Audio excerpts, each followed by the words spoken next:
Swayam Prabha. Digital India. Educated India.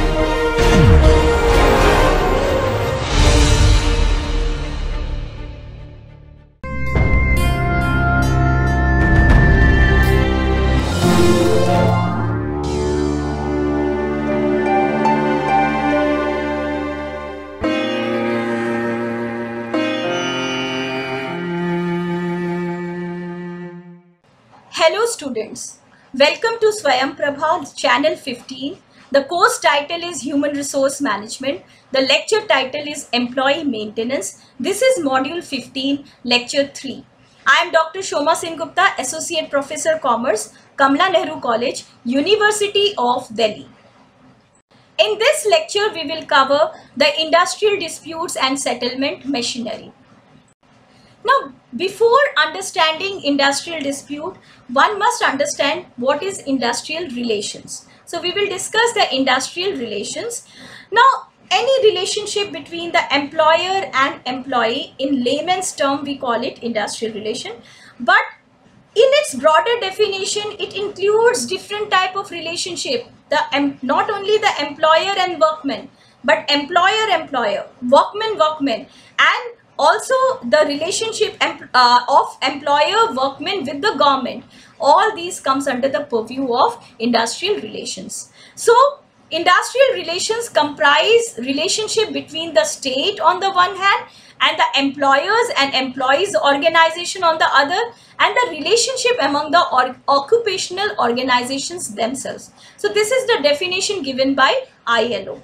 Now, the objectives of industrial relations: to develop and maintain harmonious relations between management and labor, to safeguard the interest of labor and the management, to avoid all forms of industrial conflict, to raise productivity, reduce labor turnover and absenteeism, to ensure a healthy and balanced social order. So these are all the objectives of industrial relations. Causes of poor industrial relations. The different causes of poor industrial relations. First is economic causes.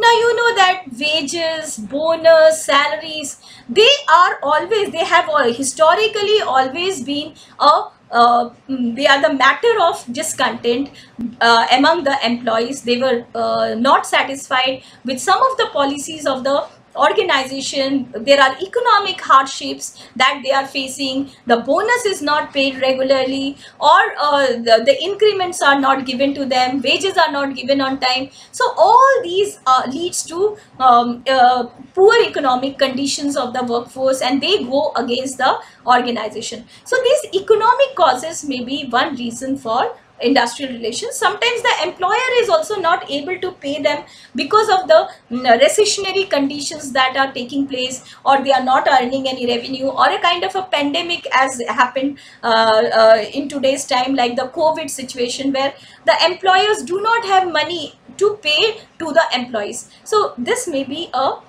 matter of discontent among the employees. Then social causes may be there, like the workers, they are facing different type of problems. There can be alcoholism or gambling that they pick up because their living conditions are not proper. Socially also they are not respected, not given their due positions in the organization. So there is a class difference between the employer and the employee. So employers earlier, they were called the oppressors, and the employees the oppressed. So there was a class rift, class differences also.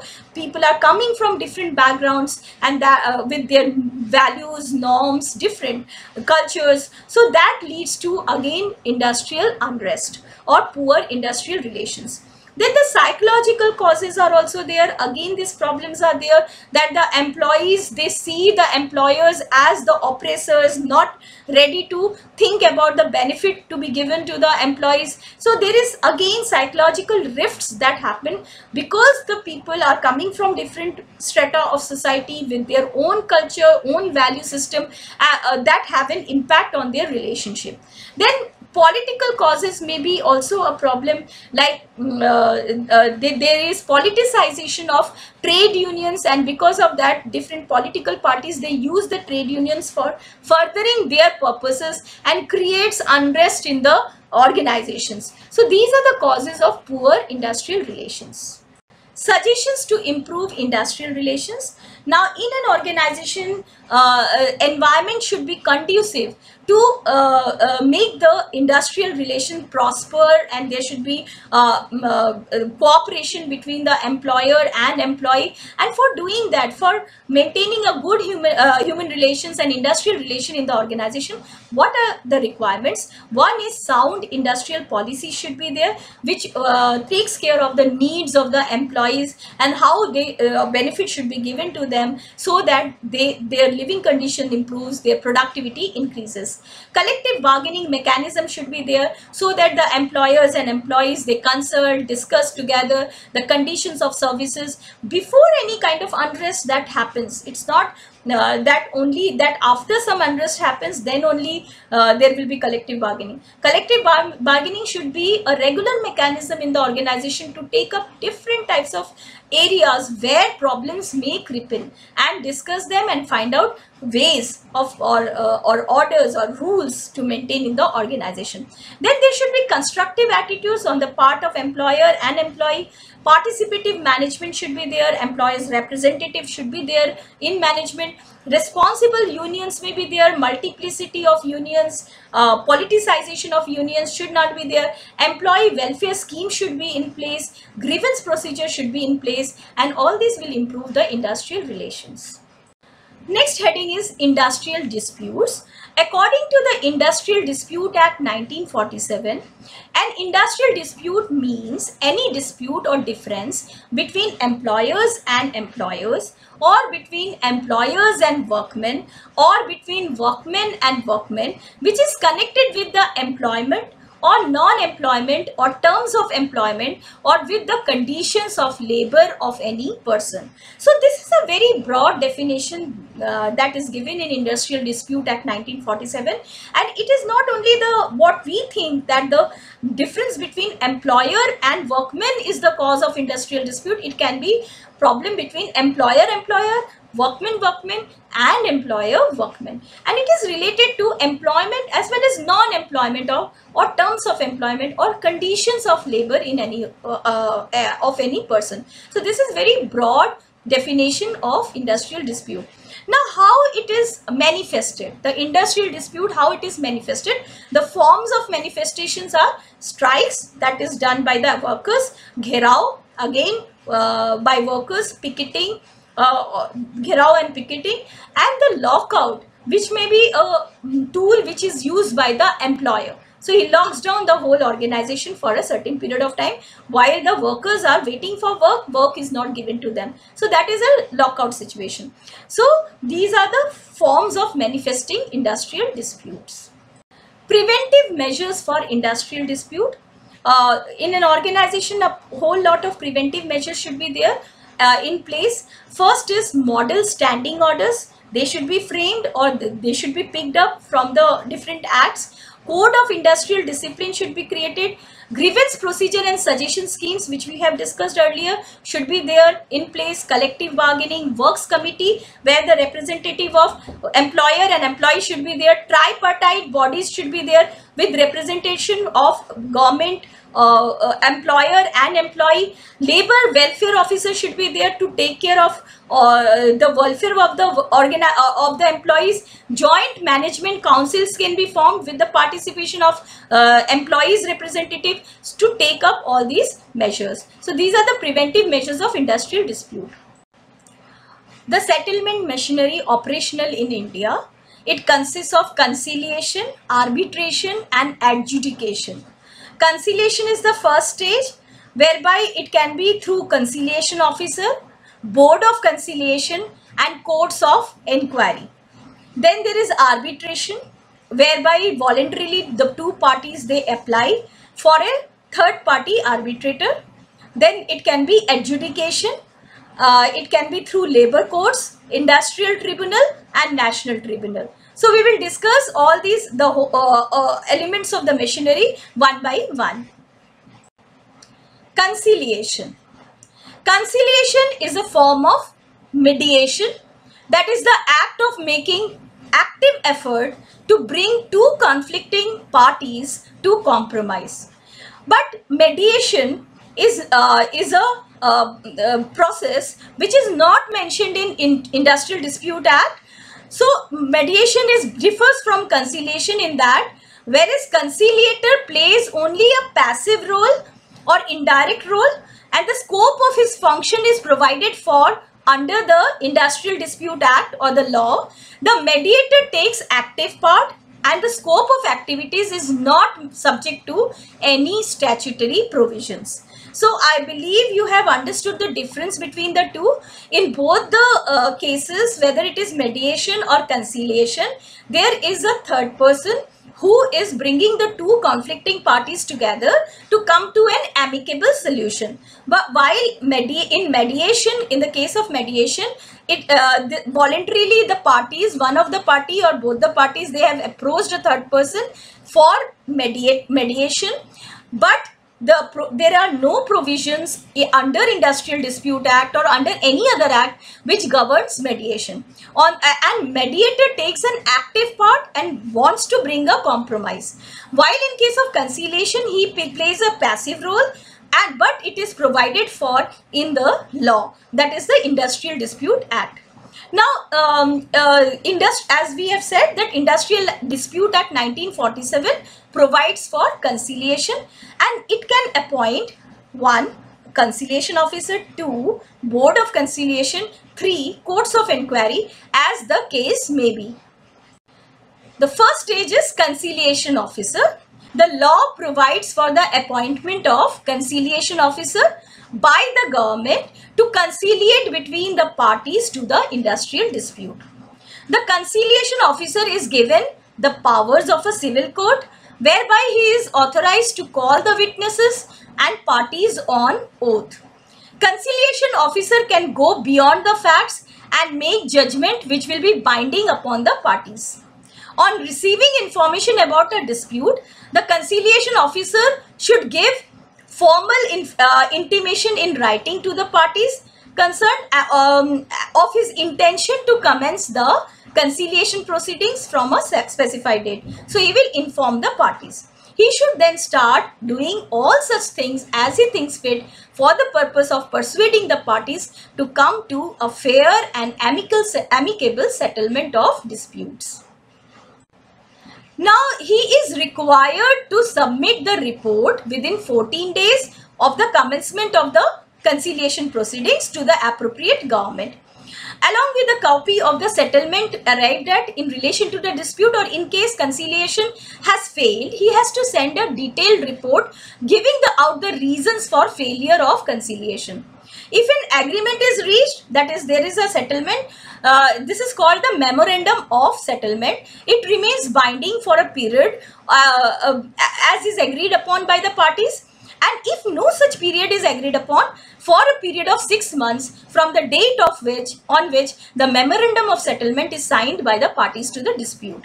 It continues to be binding on the parties after the expiry of the period aforesaid until the expiry of 2 months from the date on which a notice in writing of an intention to terminate the settlement is given by one of the parties to the settlement. So this is about conciliation officer. Another body in conciliation machinery is Board of Conciliation. Now, in case the conciliation officer fails to resolve the differences between the parties, the government has the discretion to appoint a Board of Conciliation. Now, this board is a tripartite or ad hoc body. It consists of a chairman, 2 or 4 other members. The chairman is an independent person and the other members are nominated in equal number by the parties to the dispute. Conciliation proceedings before a board are similar to those that take place before the conciliation officer. On the dispute being referred to the board, it is the duty of the board to do all things as it thinks fit for the purpose of inducing the parties to come to a fair and amicable settlement. The board must submit its report to the government within 2 months of the date on which the dispute was referred to it. This period can be further extended by the government by 2 months. The third body which works in conciliation machinery only, that is the court of inquiry. Now, in case of the failure of conciliation proceedings to settle a dispute, the government can appoint a court of inquiry to inquire into any matter connected with or relevant to industrial dispute. The court of inquiry may consist of one or more persons to be decided by the appropriate government. The court is expected to submit its report within 6 months from the commencement of inquiry. This report is subsequently published by the government within 30 days of the receipt. It aims at inquiring into and revealing the causes of an industrial dispute. Thus, a court of inquiry is primarily a fact-finding machinery. So, in nutshell, we can say that in court of inquiry, they are not actively involved in the conciliation, but they just want to find out why a conciliation machinery failed in case of a conciliation proceeding. Now, the next body in the whole process of dispute settlement is arbitration. It is also known as voluntary arbitration. On the failure of the conciliation proceedings, the conciliation officer may persuade the parties to refer the dispute to a voluntary arbitrator. Now, voluntary arbitration refers to getting the dispute settled through an independent person chosen by the parties involved mutually and voluntarily. The process of arbitration, it saves time and money of both the parties. Now, this was lent legal identity in 1956 when voluntary arbitration was added to the Industrial Dispute Act. Arbitrator is not vested with any judicial power, but the arbitrator can award a settlement, but it should submit his award to the government. The government will then publish it within 30 days of such submission. The award would become enforceable on the expiry of 30 days of its publication. Voluntary arbitration is democratic and is based on the notion of self-government in industrial relations. The third body in the whole process of dispute settlement is adjudication. Now, the ultimate remedy for settlement of industrial dispute is its reference to adjudication when conciliation machinery fails. Adjudication consists of settling disputes through intervention of the third party appointed by the government. A dispute can be referred to adjudication if the employer and the recognized union agree to do so.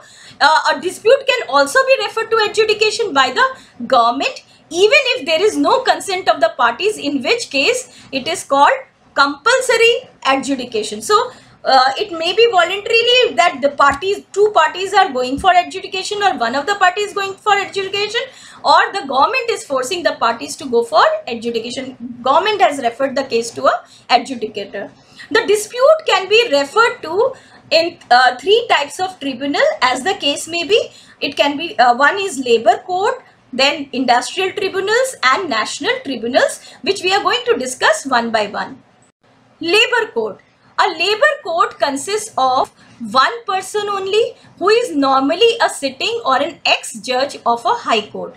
It may be constituted by the appropriate government for adjudication of disputes which are mentioned in the second schedule of the Act, and this includes issues like the propriety or legality of an order passed by the employer under the standing orders, the application and interpretation of standing orders, discharge and dismissal of workmen and grant of relief to them, withdrawal of any statutory concession or privilege, illegality or otherwise of any strike or lockout, all matters not specified in the third schedule of Industrial Dispute Act 1947.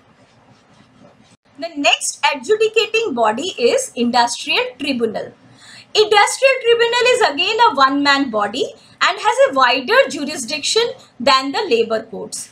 In addition to the presiding officer, it can have two assessors to advise him, and they are appointed by the appropriate government. The matter which fall within the jurisdiction of industrial dispute are as mentioned in the second schedule or the third schedule of the Act, and they can be wages including the period and mode of payment, compensatory and other allowances, hours of work and rest intervals, leave with wage and holidays, bonus, profit sharing, provident fund and gratuity, shift working otherwise than in accordance with the standing orders, rule of discipline, rationalization, retrenchment, any other matter they may be prescribed. That may be prescribed. So it has a very wider scope, many issues it can take up. And the last adjudicating body is National Tribunal. Now, the central government may constitute a national tribunal for adjudication of disputes as mentioned in again second and third schedule of the Act, or any other matter not mentioned therein, provided in its opinion that the industrial dispute involves question of national importance, or the industrial dispute is of such a nature that undertaking established in more than one state are likely to be affected by such a dispute. The central government may appoint 2 assessors to assess the national tribunal. The award of the tribunal is to be submitted to the central government, which has the power to modify or reject it in the public interest. Award given by the National Tribunal must be published by the appropriate government within 30 days from the date of its receipt, and shall come into force on the expiry of 30 days from the date of its publication, and shall remain in operation for a period of 1 year thereafter. So this is the whole of the dispute settlement machinery under the Industrial Dispute Act in India. Summarizing this lecture, we can say industrial relations comprise relationship between the state on the one hand and the employers and employees organizations on the other, and the relationship among the occupational organizations themselves. According to Industrial Dispute Act 1947, an industrial dispute means any dispute or difference between employers and employers, or between employers and workmen, or between workmen and workmen, which is connected with the employment or non-employment or terms of employment, or with the conditions of labor of any person. Preventive measures for industrial dispute include model standing orders, code of industrial discipline, grievance procedure, and suggestion schemes, collective bargaining, works committee, tripartite bodies, labor welfare officer and joint management council. Settlement machinery comprises of conciliation, arbitration and adjudication. Thank you very much, students. So this was Employee Maintenance Module 15, Lecture 3.